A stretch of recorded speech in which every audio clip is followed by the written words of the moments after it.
Bismillahirrahmanirrahim. Assalamualaikum warahmatullahi wabarakatuh.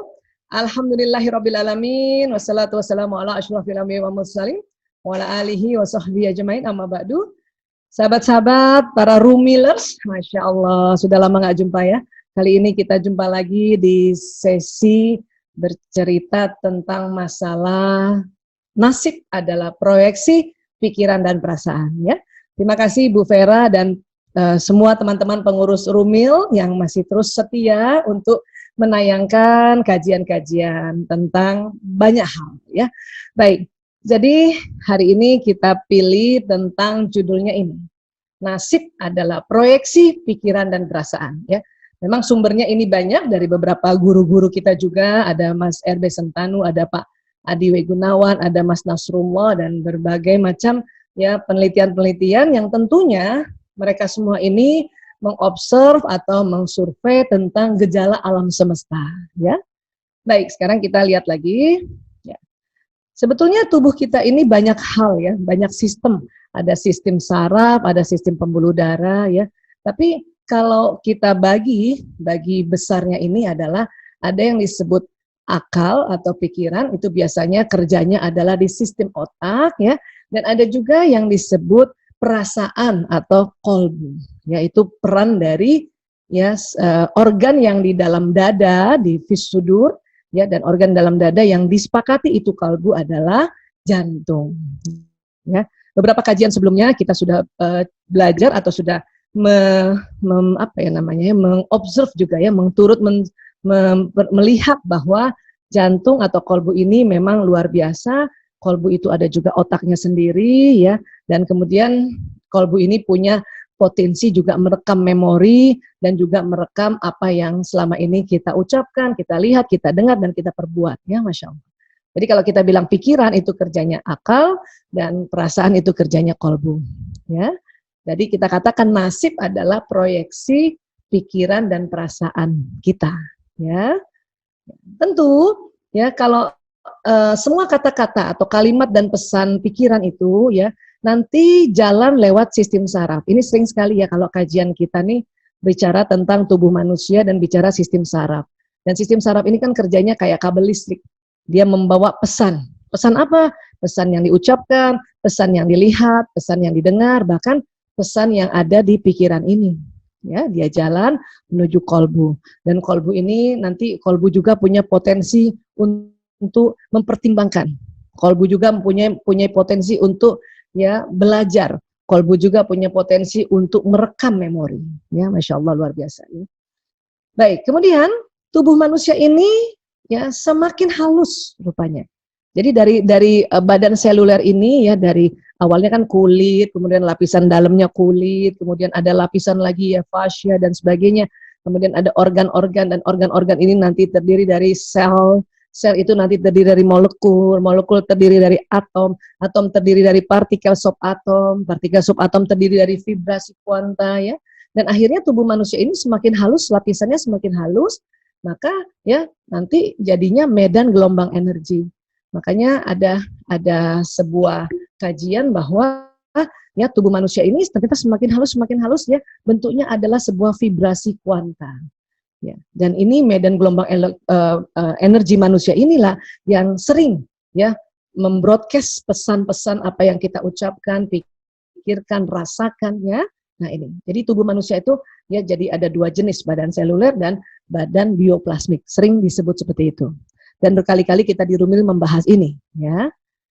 Baik, jadi inilah dia tubuh kita, ada badan seluler dan ada badan bioplasmiknya. Ya. Dari mana sih badan bioplasmik ini? Sebetulnya badan bioplasmik ini adalah ya kekuatan gelombang vibrasi dari gelombang elektromagnetik jantung.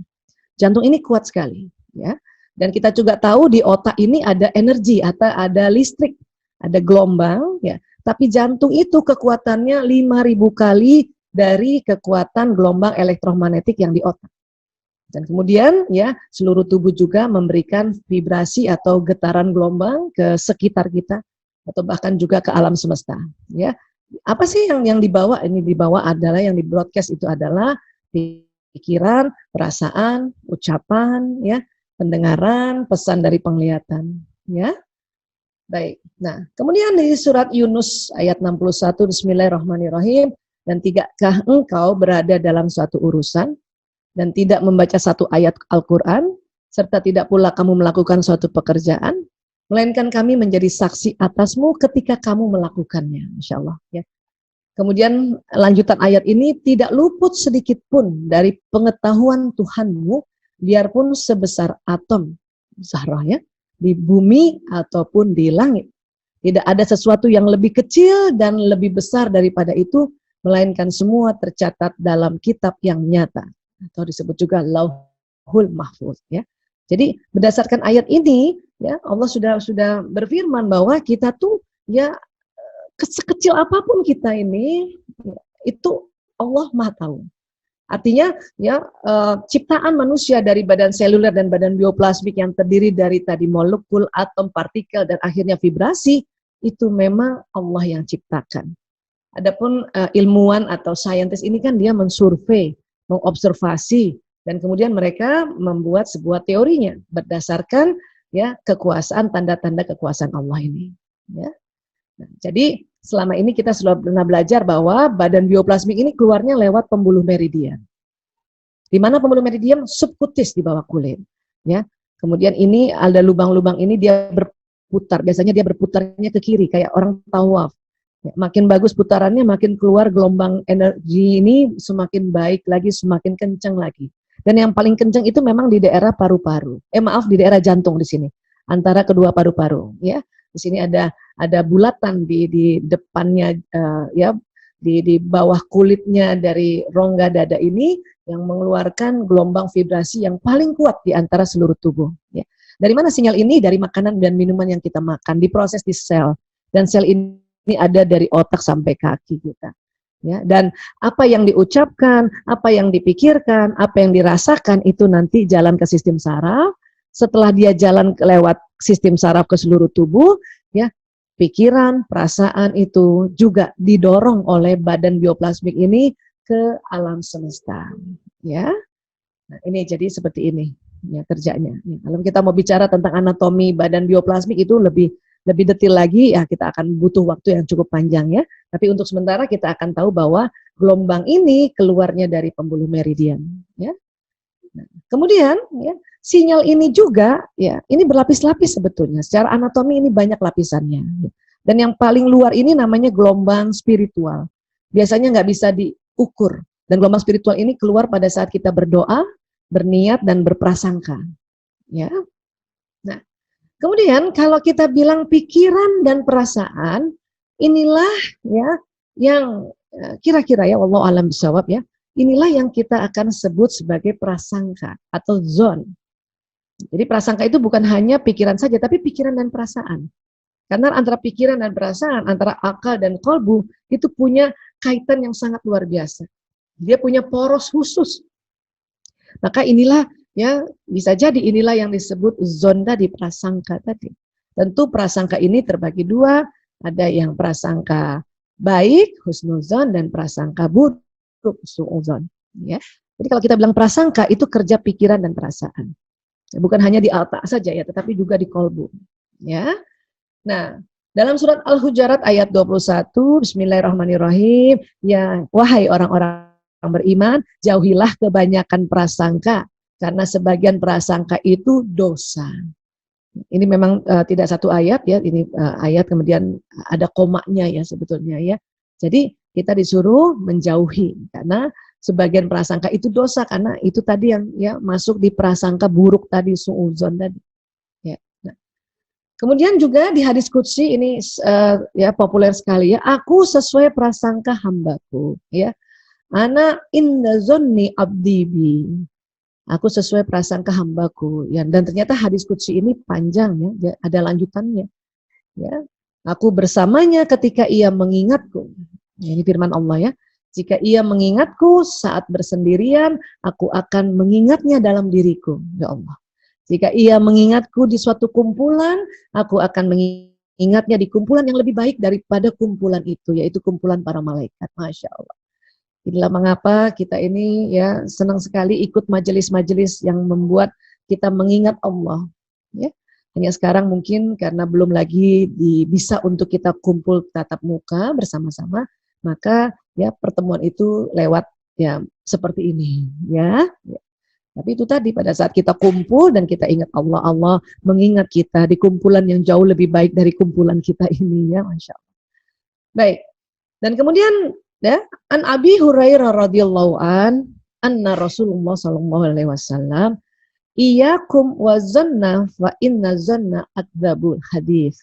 Dari Abu Hurairah radhiyallahu bahwasanya Rasulullah sallallahu alaihi wasallam bersabda, jauhilah prasangka buruk karena prasangka buruk adalah sedusta-dustanya perkataan. Ya, ini hadis riwayat Bukhari dan Muslim. Jadi kita memang sudah jauh-jauh hari ini ya diminta oleh Rasulullah sallallahu alaihi wasallam untuk menjauhi prasangka buruk. Karena memang bahaya banget prasangka buruk itu. Setelah diteliti ya oleh para ilmuwan, pantesan ya kita dari awal diminta untuk menjauhi prasangka buruk. Ya. Baik, dan kemudian ya kita harus berhusnuzan pada Allah. Janganlah salah seorang di antara kalian mati melainkan ia harus berhusnuzan pada Allah. Hadis riwayat Muslim nomor 2877. Nah, inilah makanya kita ya senantiasa gimana caranya nih berupaya berikhtiar untuk kita husnuzan pada Allah, berprasangka baik pada Allah, termasuk pandemi ini. Ya, kita ikhtiar untuk ke situ. Kadang-kadang perasaan kita ya ada suuzonnya, segera istighfar, cepat naik lagi. Akhirnya kita menjadi ya senantiasa husnuzon. Ya. Nah, kemudian ya kalau kita bilang tadi pikiran dan perasaan itu ya memproyeksi atau nasib adalah proyeksi. Ya, ini jadinya nasib seorang adalah proyeksi dari pikiran dan perasaannya. Jadi ibarat LCD proyektor ini namanya proyeksi. Ya, memproyeksi apa yang ada di dalam ya program laptop yang disambung oleh LCD proyektor ini. Gitu. Jadi langsung ya. Nasib kita itu proyeksi pikiran perasaan kita. Nah, jadi kalau misalnya di laptop ditulis pikiran, maka ya tentu LCD proyektor langsung di layar itu bagaikan layar ini adalah katakanlah layar ini adalah nasib kita, maka pikiran kita muncul di nasib itu. Jadi kalau orang nasibnya baik, itu berarti pikirannya baik, ya dia berupaya, saya katakan berupaya, berikhtiar untuk senantiasa pikirannya baik, ya. Dan juga perasaan, tentu perasaannya juga baik, gitu. Ya. Makanya tadi kita bilang bahwa pikiran dan perasaan ini kita sebut namanya zon atau prasangka, ya. Jadi kalau ada orang nasibnya baik itu, ya pasti deh, ya. Mereka berusaha berikhtiar sekuat tenaga orang itu untuk berpikiran dan berperasaan baik atau berhusnuzon. Makanya nasibnya langsung kelihatan, ya baik. Dan tentu baik atau suksesnya masing-masing itu tergantung ya konsepnya orang masing-masing. Ada orang hidup pokoknya tenang aja, nggak ngoyo tapi perasaannya bahagia, anak istrinya penuh mawaddah warahmah, ya. Ibadah dijalankan dengan baik, itu juga sesuatu kesuksesan. Dan tentu pikiran perasaannya itu senantiasa dia berupaya untuk selalu husnuzon pada Allah. Ya, nasib, nah nasib juga gitu kalau ada diketik di laptop nasib maka ya itu keluarnya proyeksinya nasib, ya nasib. Oke, nah jadi di dunia ini ternyata ada juga hukum yang oleh para ahli mengatakan namanya hukum law of projection, hukum proyeksi, ya proyeksi apa yang terjadi di dunia ini. Ya, apa hukum of projection? Jadi fokus kita menentukan hidup kita. Ya. Saya misalnya sebagai dokter, ya pada saat tahun 98 saya fokus untuk mengurus anak-anak narkoba.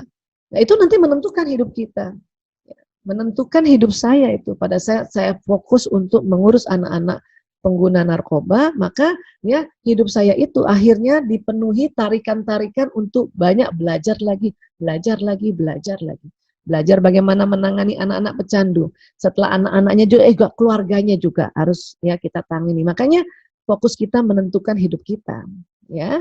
Jadi sampai sekarang pun saya tetap dianggap dokter untuk menangani masalah korban narkoba, ya. Harapan kita adalah daya tarik yang kuat. Itulah di dalam hidup kita, ya, kita diminta untuk selalu berharapan yang baik, ya, optimis, atau tadi berbaik sangka, ya, karena harapan ini masuk juga di dalam prasangka zone kita, ya. Kemudian hidup kita adalah realitas sekunder. Wah, apa maksudnya realitas sekunder? Ya, kenyataan yang sekunder. Berarti kalau ada sekunder ada primer. Yang mana primer itu? Rupanya pikiran dan perasaan kita adalah realita primer. Jadi kalau pikiran dan perasaan kita itu baik, maka hidup kita insya Allah baik.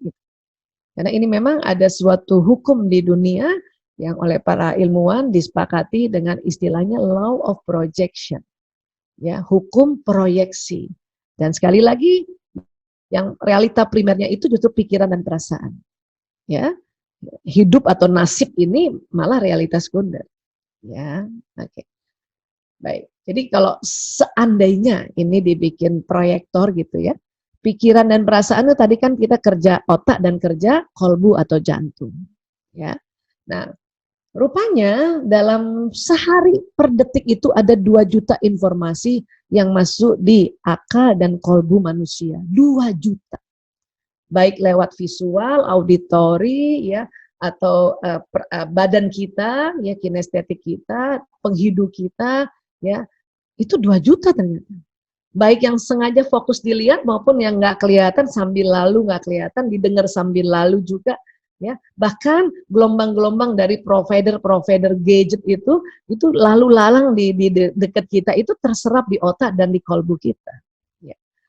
Bahkan dihitung-hitung oleh para ahli, ternyata kita itu setiap harinya sekitar 60.000 pikiran dan perasaan muncul. Nah, kalau munculnya bagus, berarti nanti nasib yang di sini munculnya juga bagus.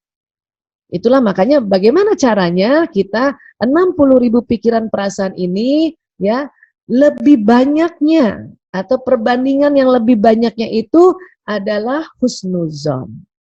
Kenapa? Karena ini, ya, nasib ini adalah realitas sekunder. Yang pertama itu, realita pertama itu justru pikiran dan perasaan. Ya, ini dia nih. 60.000 ini ada pikiran perasaan positif, ada pikiran perasaan negatif. Dan memang nggak bisa positif terus 60.000 semuanya ini, nggak mungkin. Hidup juga nggak asik tuh kalau kita nggak ada sesuatu yang membuat feeling kita, emosi kita negatif, itu nggak dinamis.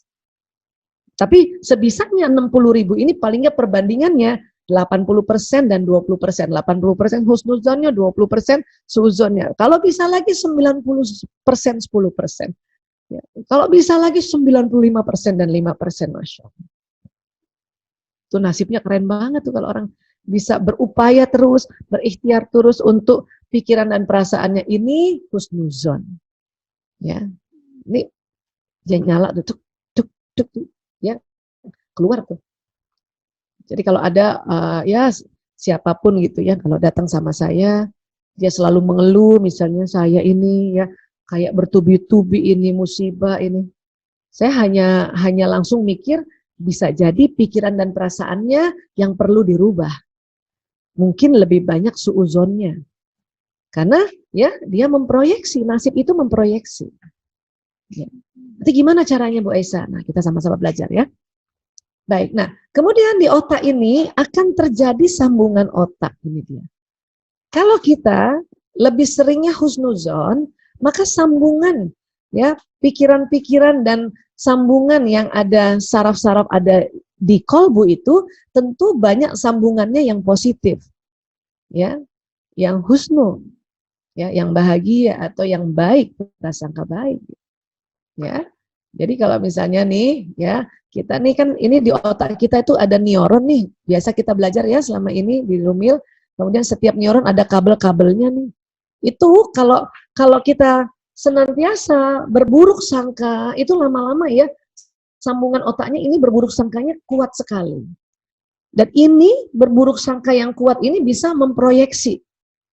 Makanya dia nanti jadi nasib. Nasib yang buruk rupanya. Oke. Tapi kita ya di dalam hidup ini senantiasa usaha dan ikhtiar untuk sambungannya ini adalah berbaik sangka, husnuzon, ya, berbaik sangka. Gimana caranya Bu Aisyah untuk berbaik sangka? Ya, kita memang harus niatkan Bismillahirrahmanirrahim, dengan izinmu ya Allah, ya saya senantiasa berbaik sangka padamu ya Allah. Ya, saya husnuzon padamu ya Allah. Dan itu kalau diulang-ulang, itu maka sambungan neuron kita akan terjadi sambungan berulang-ulang. Dan dia akan membentuk pesan. Makanya karena kita bermohon pada Allah untuk berbaik sangka, pertama sekali otak sambungannya ya jadi kuat tentang baik sangka ini. Dan kemudian di jantung, karena kita pernah belajar juga bahwa jantung itu ada neuronnya kayak gini, itu jantung juga terjadi koneksi, sambungan-sambungan neuron. Tentu kalau kita berbaik sangka, maka sambungan di otak berbaik sangka, sambungan di kolbu juga berbaik sangka. Makanya pikiran dan perasaannya yang baik sangka itu nanti menjadi kehidupannya. Ya. Jadi kayak gini kan. Jadi kalau misalnya 60.000 pikiran perasaan kita ini ya upayakan terusnya, katakanlah ya sampai 80% aja ya yang husnuzon, itu nasibnya itu tentu baik gitu. Nasibnya yang husnu. Ya. Ini namanya hukum proyeksi, ya. Kemudian dampak husnuzon apa? Ya, kehidupan pribadi apa dia? Selalu bersyukur, selalu melihat sisi positif, mengenal hakikat, kemudian mengundang keberuntungan. Ini udah sering banget ya, penelitian secara empirika, secara pengalaman, dan kemudian juga diriset dan akhirnya dibikin statistiknya. Betul, kalau kita ya husnuzon itu kita mengundang keberuntungan. Ya, mengundang keberuntungan. Terus kehidupan untuk dampak husnuzon untuk kehidupan sosial apa saja?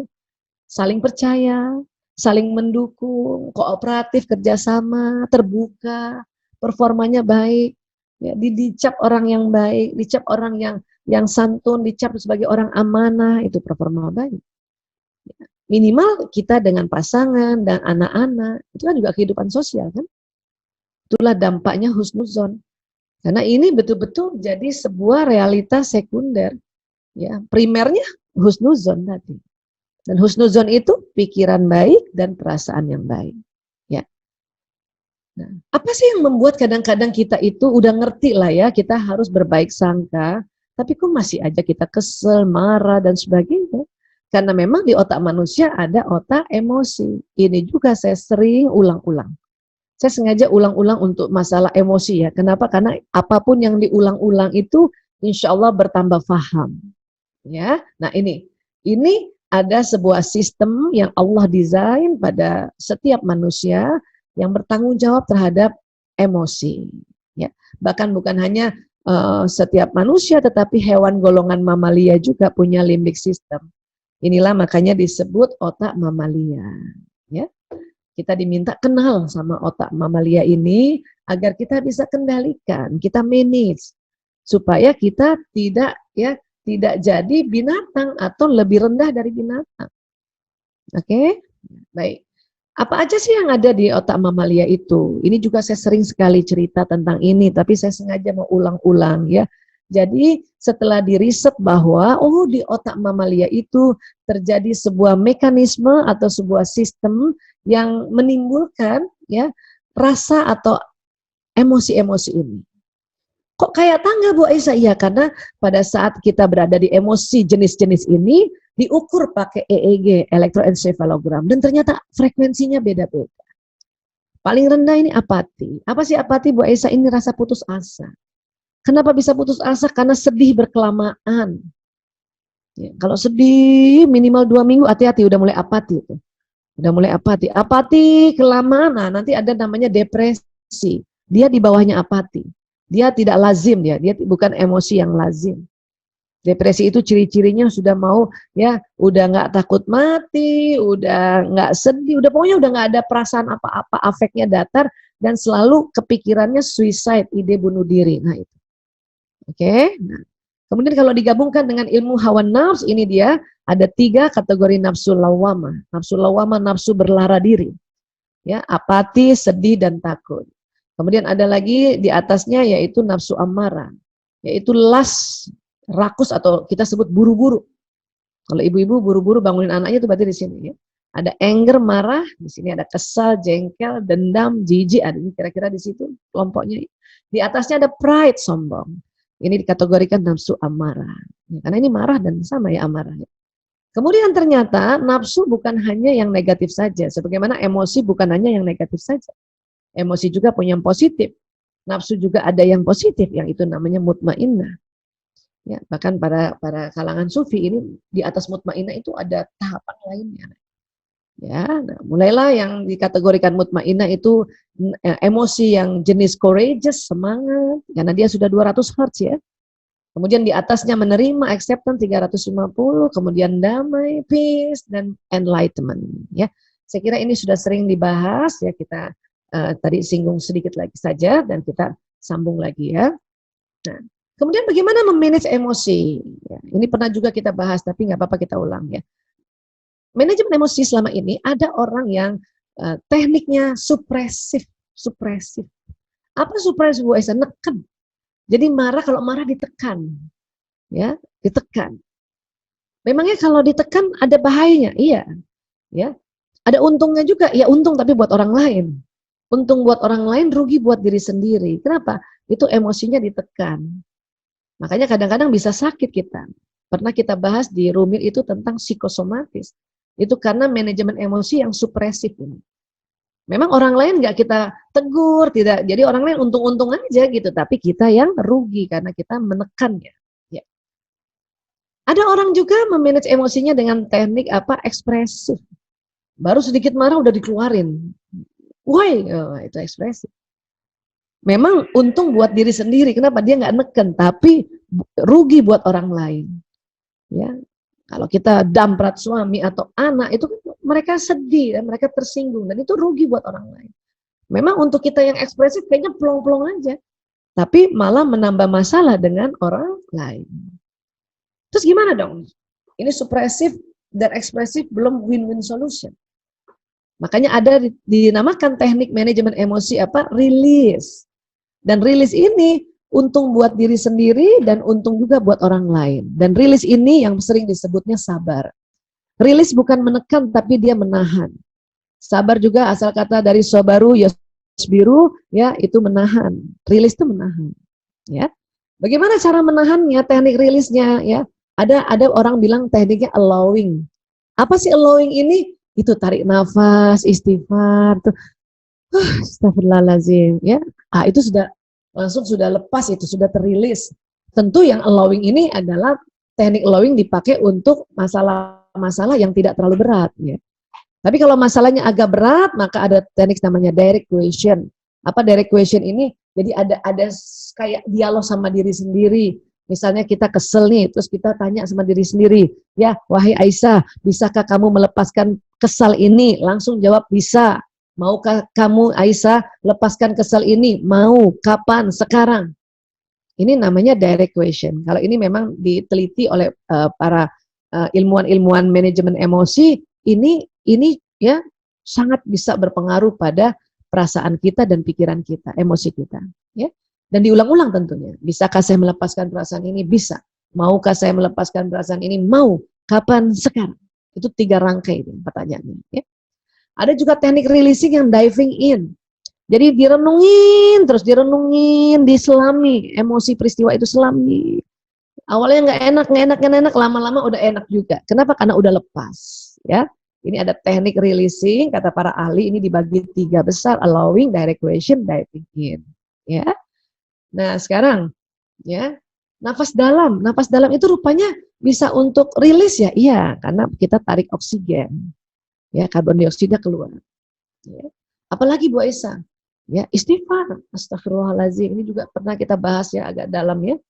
Rupanya kalau kita istighfar, ya, selain memang diminta oleh Rasulullah untuk kita rutin baca istighfar, karena kita ingat janjinya Nabi apa? Ya, siapa saja rutin baca istighfar, maka Allah akan memberikan solusi atas setiap kesulitannya, penyelesaian bagi setiap permasalahannya, dan dia akan memberinya rezeki dari jalan tak terduga. Ya Allah. Keutamaan istighfar itu banyak sekali sebetulnya, ya, tapi dari sini aja sudah 3 keutamaannya. Ya. Dan kalimat astagfirullahalazim, aku mohon ampun pada Allah yang Maha Azim, Maha Agung. Itu keren banget ini kalimat ini, ya Allah, Masya Allah. Dan ingat, dia akan jalan ke sistem saraf. ya, dia akan terekam ke otak dan juga ya terekam di jantung. Dia akan istighfar ini membersihkan ya emosi-emosi yang ada di memori otak dan juga membersihkan emosi-emosi yang ada di memori jantung. Ya. Baik, sekarang jadi kalau kita istighfar tadi astagfirullahaladzim. Dan ingat sistem saraf ini kerjanya kayak kabel listrik ini. Kabel saraf ini kayak kabel listrik. Dia membawa pesan. Dari apa? Dari apa yang diucapkan, dari apa yang dilihat dan dari apa yang didengar. Ya. Tarik nafas memang mengambil oksigen dan mengeluarkan karbon dioksida. Ya. Itu adalah teknik umum pada saat kita memanage emosi. Tapi istighfar ini jauh lebih dahsyat. Astagfirullahaladzim, itu karbon dioksida keluar dulu. Karena karbon dioksida keluar lebih maksimal, hidung tarik oksigen maksimal. Dan kalimat astagfirullahaladzim itu jalan ke sistem saraf. Itu luar biasa. Aku mohon ampun pada Allah yang maha azim, maha agung. Dia jalan ke sistem saraf. Dan tentu jalan juga ke kolbu itu. Dan kolbu ini mengirim pesan ke gelombang elektromagnetik sekeliling kita. Bahwa kita beristighfar. Ya Allah. Dan kemudian apa? Ya, kalau juga kita ya meluruskan niat. Setiap kita ada niatan. Ya, mau sehat hari ini, mau semangat dan bahagia hari ini. Tentu lafazkan. Alhamdulillah ya Allah, insya Allah hari ini saya sehat walafiat. Maka kalimat Alhamdulillah ya Allah itu jalan tuh. Alhamdulillah ya Allah, segala puji bagi Allah. Ya. Insya Allah. Ya. Itu jalan tuh. Insya Allah saya sehat walafiat, saya sehat walafiat. Jadi kalimat-kalimat itu punya kekuatan, punya power. Ya. Dan juga nanti mempengaruhi ya secara pembuluh darah itu ya apa yang dipengaruhi jantung atau kolbu ini. Kenapa? Karena kalau kita ucapkan yang bahagia, yang bagus-bagus, itu selain jalan di badan, ya sistem saraf membawa pesan ke otak.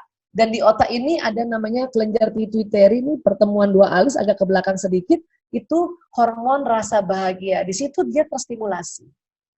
Hormon bahagia keluar dari kelenjar pituitari, masuk ke pembuluh darah.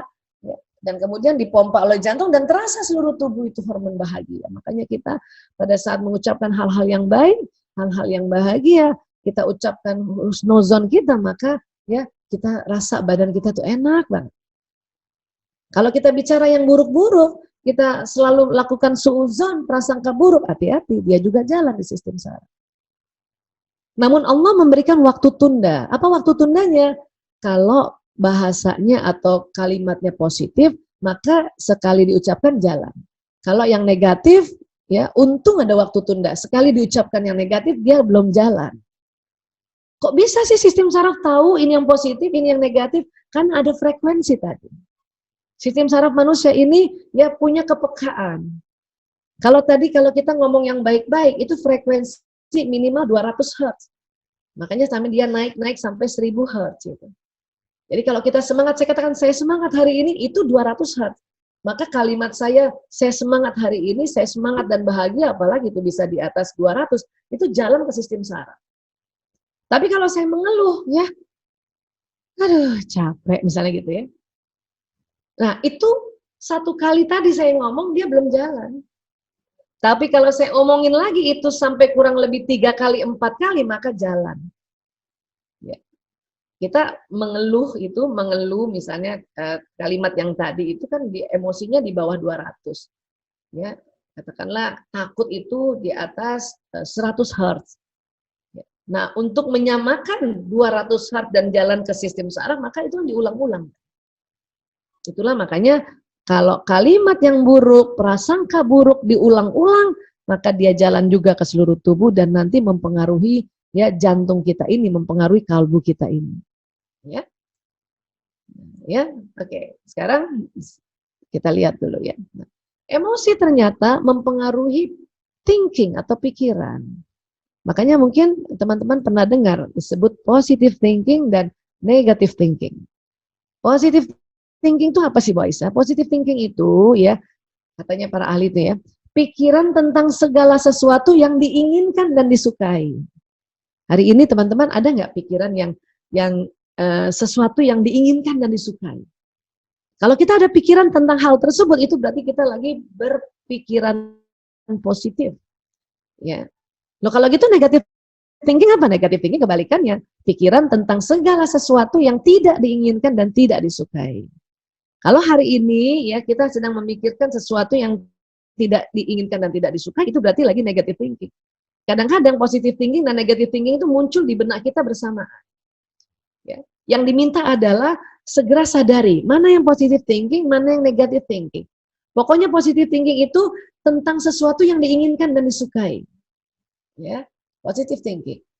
Contoh misalnya hari ini ya, ini contoh nyata ya, suami saya keluar kota. Ya, tapi karena nggak bisa naik pesawat maka naik kendaraan darat. Pilihannya bukan mobil tapi motor karena rame-rame sama temannya. Ya, yang saya inginkan dan saya sukai adalah suami saya dalam perjalanan lancar, semua pekerjaannya lancar, selamat sampai tujuan dan kembali lagi lancar dan selamat sampai rumah. Itu namanya pikiran positif saya. Tapi di sela-sela pikiran positif saya muncul pikiran negatif apa? Saya takut suami saya kepleset. Kenapa? Karena ini musim hujan. Nah, itu namanya pikiran tentang segala sesuatu yang saya tidak inginkan kan? Dan tidak saya sukai. Dia naik motor kepleset karena hujan kan saya tidak inginkan itu dan tidak sukai. Tapi itu muncul di benak kita. Itu namanya negative thinking. Maka sadari mana yang positif, mana yang negatif. Kalau sudah kita sadari maka positive thinkingnya ini yang diperkuat. Ya, perkuat ya Allah, kemudian kita bawa sebagai doa ya Allah, ya Engkau Maha melindungi, Engkau Maha memberikan ya kemudahan, ya mudahkan dan lindungi suamiku, berikan sehat walafiat. Nah itu kita kuatin positive thinking. Nah kalau kita tahu bahwa ini negative thinking ini ya kebayang pikirannya yang kita nggak inginkan dan tidak suka, itu langsung kita istighfar, astagfirullahaladzim, astagfirullahaladzim, astagfirullahaladzim.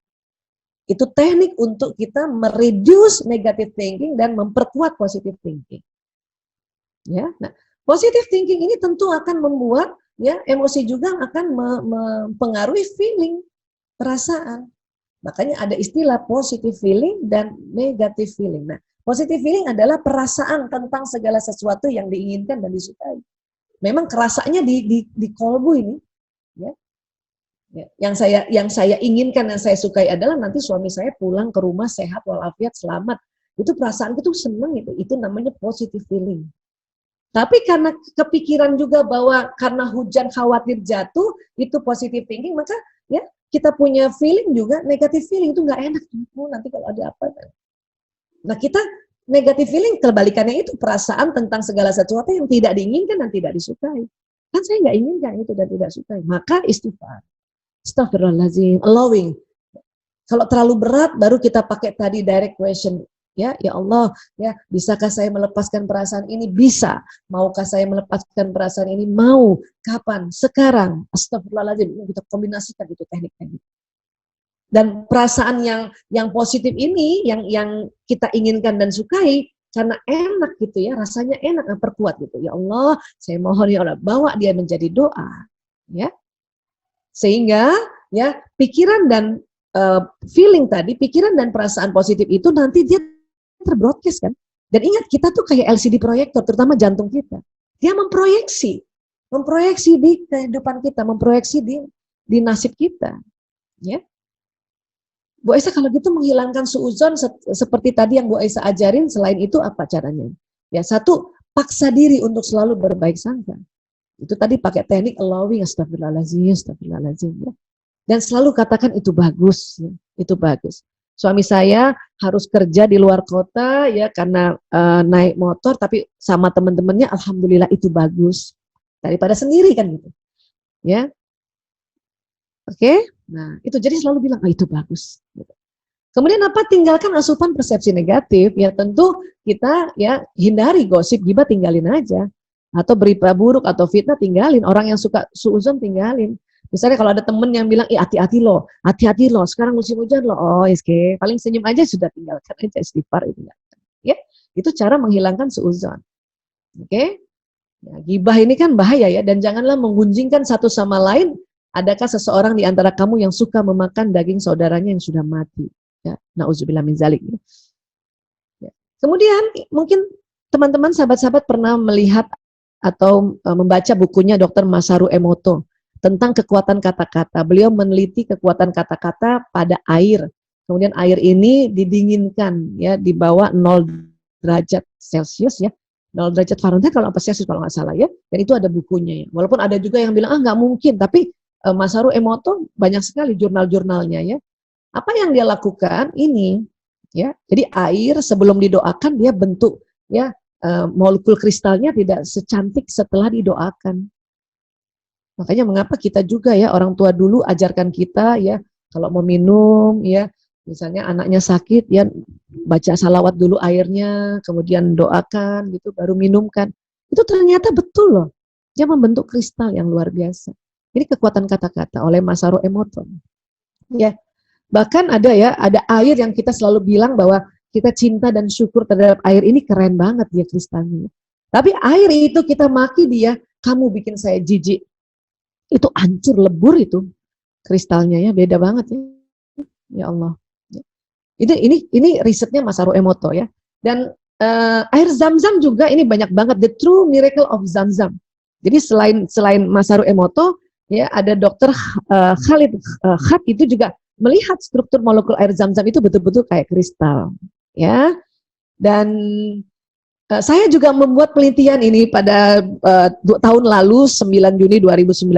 Jadi ada nasi ya, ada nasi saya ambil dari rice cooker, kemudian saya tulis ya surat cinta saya tulis di atasnya, saya katakan Bismillahirrahmanirrahim, duhai nasi, engkau adalah karunia Allah yang sangat berharga dan istimewa. Saya tulis begitu ya. Nah, engkau bermanfaat bagi orang banyak, memberikan energi kekuatan, kesehatan dan rasa suka dan semangat ya. Dan kami bersyukur dan sangat mencintaimu Nasi, very happy with you, love you Nasi, Masya Allah, Tabarakallah. Ini saya bikin sendiri, ini tulisan saya asli ya. Kemudian ada satu tempat lagi Nasi sama rice cooker yang sama saya ambil, tapi dikasih surat ya berita yang buruk. Hei Nasi, kamu sering membuat orang kelebihan berat badan, merusak kesehatan, racun untuk tubuh manusia, tidak sehat dan membuat kondisi kesehatan memburuk. Ya, ditulis kayak gitu tuh. Ya, kamu menjengkelkan, membuat marah orang dan tidak berguna. Astagfirullahaladzim ya.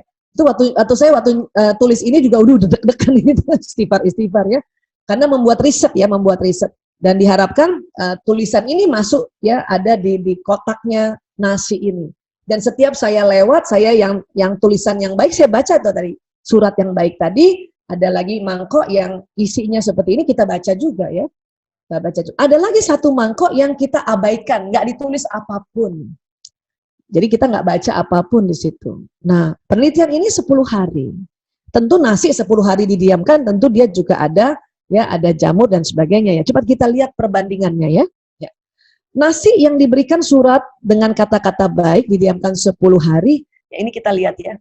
Ini emang ada apa raginya nih jamurnya ya. Tapi lihat nih masih bersih ya. Dibanding nasi yang diberikan kata-kata buruk dan diamkan 10 hari itu lebih hitam ya. Nanti kita lihat perbandingannya secara bersamaan, oke? Ya.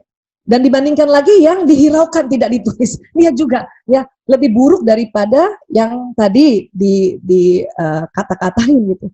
Jadi rupanya makhluk hidup ini kalau dihiraukan, diabaikan itu lebih dampaknya lebih negatif.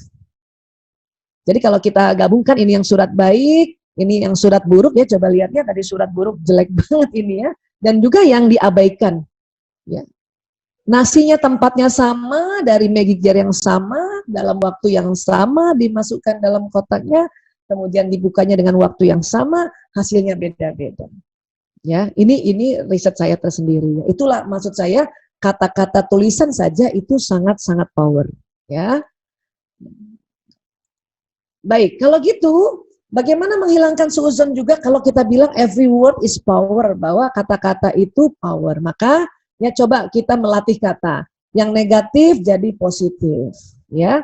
Kemudian sulit, coba kita bilang ya kalau kita aduh sulit, coba ganti dengan ya aduh ini nggak mudah. Itu lebih baik, ya. Atau aduh ini berat, kita bilang apa? Aduh ini tidak ringan. Itu jauh lebih baik, ya. Miskin gitu, boleh nggak diganti ya belum kaya, ya orang itu belum kaya, ya belum berhasil, itu jauh lebih baik kata-katanya walaupun ada tidak dan belum. Sakit, boleh nggak kita ganti kurang sehat, saya ini kurang sehat, Tetap ada bahasa yang positifnya walaupun ada kurangnya. Daripada bilang sakit, dan kalau diucapin berkali-kali ini maka jadi lah. Benci, ya kira-kira benci kata posisinya lebih asik yang mana ya? Oh, tidak senang. Kan ini senang nih masih positif kan? Ya. Kemudian apa lagi? Lupa. Nah, lupa lebih bagus apa? Nah, iya, tidak ingat. Aduh, saya kok tidak ingat ya, daripada aduh saya lupa gitu. Saya tidak ingat. Ya, itu jauh lebih baik. Kita latih ya dari negatif ke positif ya. Kemudian apa? Gagal. Apa gagal kira-kira bahasa positifnya ya? Belum berhasil ya, belum berhasil ya.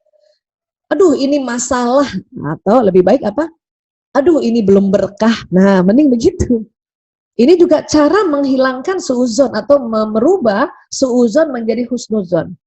Ya, lebih baik kita kalimatnya lebih positif ini, walaupun masih ada tidak, belum, kurangnya, daripada kita bahasanya yang jelas-jelas negatif. Karena sekali lagi, every word is power. Ya, setiap kata-kata itu sangat power, sangat punya kekuatan. Ya, baik. Kemudian, ya, boleh juga dengan cara kata berenergi rendah dinaikkan menjadi kata berenergi tinggi. Misalnya kalau ada orang bilang, ya, ini gimana nih kue yang kamu kasih? Terus kita bilang lumayan. Itu energi rendah itu. Ini masih suuzon berarti. Ya. Kenapa nggak bilang lebih baik lagi itu? Ya bagus, alhamdulillah misalnya gitu ya. Atau lebih tinggi lagi, hebat. Ih, dia hebat gitu ya, misalnya gitu ya. Atau lebih tinggi, luar biasa. Ya. Atau misalnya lebih tinggi lagi, dahsyat. Tapi kita di dalam Islam kita diajarkan yang lebih tinggi dari dahsyat apa? Alhamdulillah, masya Allah. Nah itu. Jadi kalau ada apa-apa kita disuruh ucapkan ini, masya Allah, alhamdulillah. Baru tambah dahsyat, masya Allah, alhamdulillah, anakku luar biasa. Nggak enak kan? Alhamdulillah, masya Allah, lumayan. Itu rendah banget, itu energi kata lumayan. Saya kalau ada orang ditanya sesuatu jawabnya masih lumayan, kasihan tuh, berarti dia energinya masih rendah itu. Ya, itu masih pikiran perasaannya itu masih suuzon. Hati-hati, nasibnya juga cuma lumayan doang, ya. Hanya kata ini, alhamdulillah, masya Allah, dahsyat, luar biasa, hebat. Ya, oke. Okay? Nah, sekarang ada kata itu adalah doa, ya. Jadi bagaimana caranya kata-kata positif ini ya? Jadi kita nih kalau nggak sadar kata-kata kita nih yang jadi doa, maka kita mau kata-kata positif menjadi doa positif, ya kan? Ya. Nih contoh kata-kata negatif dan ini bisa menjadi doa negatif. Nih ada keluhan ibu-ibu begini. Ya, hari ini suami parah banget, ngomongnya ketus, mukanya ditekuk, bikin gue bete sepanjang hari. Coba ini yang warna merah nih.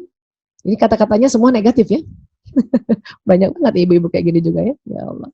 Kemudian ada tambahan, udah gitu anak-anak rewel lagi, belajar online-nya males. Ini kan kata-kata negatif semua ya. Duit di dompet udah tipis, apa-apa harus dibayar. Ya. Pengennya sih gue kabur dari rumah. Ya. Tapi mau gimana lagi nih, pandemi banyak masalah. Nah lihat nih, ini kan kata-katanya negatif. Hati-hati, ini bisa jadi doa negatif ini. Karena pada saat kita bicara kayak gini, ini mempengaruhi emosi, dan emosi mempengaruhi pikiran, dan juga mempengaruhi perasaan. Ingat, nasib kita itu adalah proyeksi pikiran dan perasaan kita. Ini kata-katanya masih negatif banget ini. Tapi kan Bu Aisyah, emang kita pengen ngeluh kayak gini. Saya paham, saya ngerti. Tapi boleh nggak dibuat kata-katanya jadi kayak gini? Hari ini suami bikin gak nyaman gue. Ini ibu-ibu kalau udah marah pakainya gue elu soalnya.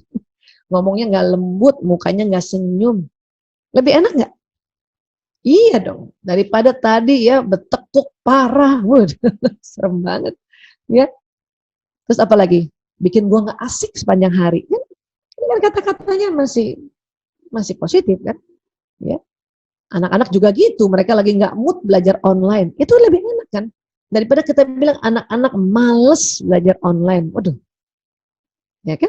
Nah, terus apa lagi? Duit di dompet belum banyak.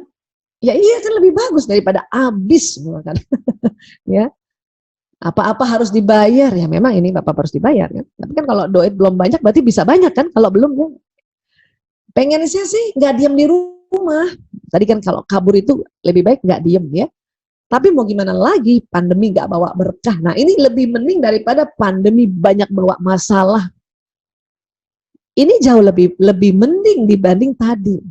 Kenapa? Karena kita masih pakai kata-kata positif walaupun masih ada enggak, masih ada belum, ya kayak gini. Oke? Nah, tapi kan lebih asik lagi kalau kayak gini nih, dahsyat ini doanya walaupun bentuk kata-kata. Hari ini suami gue dahsyat dan keren, ya. Wajahnya khas laki-laki banget. Kan Rumilas kita udah pernah belajar kan, banyak sekali kita kajian-kajian kita tentang wajah khas laki-laki kan. Ya sudah bilang aja, khas laki-laki banget. Ya. Anak-anak juga sedang rileks menghadapi belajar online. Kan lebih asik. Boleh dong kita rileks belajar online. Masa tegang terus? Ya, ini aja sebenarnya rileks dengan kita ya. Terus apa lagi? Hari ini bikin gua seharian dapat suplai energi dari Allah. Kan ini kali kata-katanya positif ya, Masya Allah. Uang di dompet sedang tunggu teman-temannya. Tadi belum banyak, kita ganti lagi. Uang di dompet sedang tunggu teman-temannya. Teman-temannya uang itu, lembaran-lembaran uang. Kan?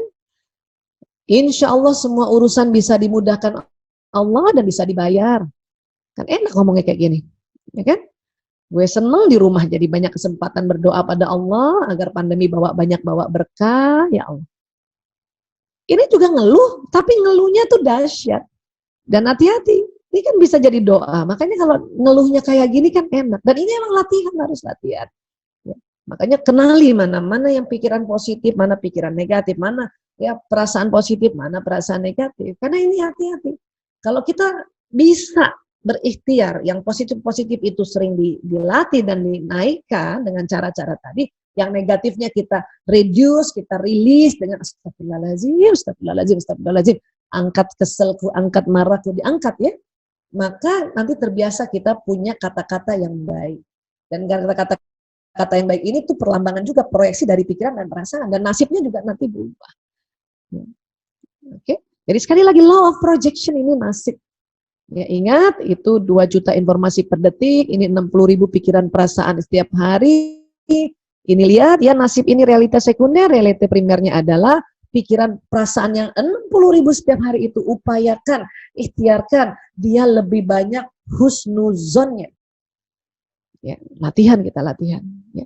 Nah, selain ada law of projection, ada law of attraction. Ini sering kita bahas ya. Apa law of attraction, Bu Aisyah? Saat Anda berperasaan dan berpikir tentang sesuatu, ya, maka energi perasaan dan pikiran akan mencari dan mencocokkan, ya, dan menarik hal yang serupa yang berada di alam semesta dengan apa yang Anda rasakan dan pikirkan ke dalam kehidupan Anda. Aku mengikuti prasangka hambaku. Itu karena di alam semesta ini ya ada law of projection dan law of attraction. Sudahlah dia memproyeksikan, dia narik. Jadilah mengapa tadi perasaan dan pikiran ini kita berikhtiar. Nah, ikhtiar kita ini juga dinilai oleh Allah. Ya, dinilai bahwa oh, orang ini, hambaku ini berikhtiar untuk perasaan dan pikirannya positif dengan menyebut namaku, kata Allah. Ya Allah, astagfirullahaladzim, ya Allah, la ilaha illallah, la haula wala quwata illa billahi aliyul azim, innalillahi wa inna ilaihi raji'un. Nah, itu. Ya. Nanti kalau sudah positif, maka pikiran perasaan itu nyari di alam semesta. Ditarik. Ya. Manusia adalah magnet dan setiap detil peristiwa yang dialaminya datang atas daya tarik undangannya sendiri. Ya. Kalau hidup kita makin beruntung, itu kita yang tarik. Ya. Karena memang Allah ya sudah membuat hukum alam semesta. Kita yang tarik dan izin Allah ketarik betulan itu. Keberuntungan. Ya. Jadi orang-orang bilang, I attract love, saya menarik kasih sayang. I attract abundance, ya, saya menarik kelimpahan. I attract peace, saya menarik ya rasa damai. I attract beauty, saya menarik ya kecantikan, ya, atau kita bisa tarik apa saja sebetulnya. Dan cara nariknya betulkan pikiran dan perasaan. Dan pikiran perasaan itu yang disebut zon atau prasangka. Buat dia husnuzon lebih sering daripada suuzon karena dia narik. Memang sudah seperti itu ya, Allah ya ciptakan kita, makanya Allah kasih juga cara-caranya ya. Dan di dalam Quran di surat Az-Zariyat ayat 23, bismillahirrahmanirrahim, wa rabbis samai wal ard innahu lahaq mislama annakum tantiqun. Maka demi Tuhan langit dan bumi, sungguh apa yang dijanjikan itu pasti terjadi seperti apa yang kamu ucapkan. Baik diucapkan di benak, yaitu tadi pikiran, dan baik diucapkan di qalb, yaitu perasaan. Ya. Termasuk juga ini apa yang diucapkan di tulisan. Nah, hati-hati juga, makanya hati-hati bikin status. Ya, hati-hati share hoax, hati-hati dia narik. Orang yang suka bikin hoax, bikin fitnah lewat tulisan, dia ketarik loh ke dia sendiri. Asal kita yang difitnah, kita istighfar. Astagfirullahaladzim. La haula wala quwata illa billah. Dan itu maka ketarik. Ya, dia yang orang yang bikin fitnah itu nanti narik, ya, apa yang dia fitnah ke orang lain, dia ketarik akhirnya dirinya yang seperti itu. Ya. Nah, jadi sekali lagi ya, ini gelombang ini kan mengeluarkan badan bioplastik itu, dan apa yang diucapkan itu jalan di badan, apa yang dipikirkan jalan di badan, apa rasanya kolbu itu jalan di badan, dan dia keluar. Jadi kalau kita bilang sehat walafiat, ya Allah sehat walafiat, sehat walafiat. Ini kan di broadcast ya, law of projection dan law of attraction. Maka ditarik apa? Ditarik sehat walafiat. Macam-macam, adalah teman yang bawakan ya herbal barangkali, ada yang teman bawakan habatus sauda, ada teman bawakan madu, ada teman bawakan informasi sehat begini caranya. Itu kalau kita berpikiran dan berperasaan ya memohon sehat walafiat. Kemudian apalagi kalau kita ya penuh cinta gitu, rasa pikiran dan perasaan ya, cinta pada anak-anak, pada suami karena Allah, cinta pada saudara-saudara karena Allah, itu maka dari tubuh kita itu akan membroadcast, membuat law of projection cinta, dan ada law of attraction cinta. Apa yang ditarik? Ya cinta lagi. Banyak orang yang mencintai kita, menyayangi kita. Oke? Nah ini juga misalnya, selama ini kan kata bersyukur, kita bersyukur, ya Allah bersyukur anak-anak sehat ya Allah hari ini. Ya saya bersyukur saya di rumah sama anak-anak ya Allah. Bersyukur, bersyukur, bersyukur. Maka apa yang ditarik? Ya, apa yang ditarik? Nikmat, nikmat. Makin ditambah apa yang kita syukuri tadi. Makin ditambah. Ini yang terjadi sebetulnya. Ya, tapi kalau kita kufur, ya, kita kufur, maka apa yang ditarik? Ya, ini yang ditarik azab. Ya. Itulah ya, makanya di surat Ibrahim ayat 7 ya. Bismillahirrahmanirrahim. Wa idh ta'azzana rabbukum la in syakartum la azidannakum wa la in kafartum inna azabi lasyadid. Ya. Dan ingatlah juga tak kala Tuhanmu memaklumkan, memberitahu ya. Sesungguhnya jika kamu bersyukur pasti aku akan menambah nikmat kepadamu, dan jika kamu mengingkari nikmatku, ya kita kufur nih, kafartum ya, maka sesungguhnya azabku sangat pedih. Belum lagi di akhirat, tapi di dunia kita sudah narik azab pada saat kita kufur nikmat. Ya. Jadi teman-teman semuanya, sahabat-sahabat Rumiles, Bapak Ibu, Ayah Bunda, inilah ya kali ini, hari ini kita membahas tentang ya nasib adalah proyeksi pikiran dan perasaan. Sekali lagi pikiran dan perasaan ini yang disebut zon, maka ada husnuzon, ada suuzon. Upaya terus kita husnuzon karena 60.000 ya dalam sehari itu sebisanya husnuzonnya jauh lebih banyak, sehingga apa? Law of projection ya, law of projection yang kita kirim atau kita berikan ke alam semesta ini akan ada law of attraction, maka hidup kita ya semakin baik, semakin baik, semakin baik, Masya Allah. Ya. Baik, terima kasih. Maaf lahir batin. Wabillahi taufiq wal hidayah. Wallahu a'lam bishawab. Assalamualaikum warahmatullahi wabarakatuh.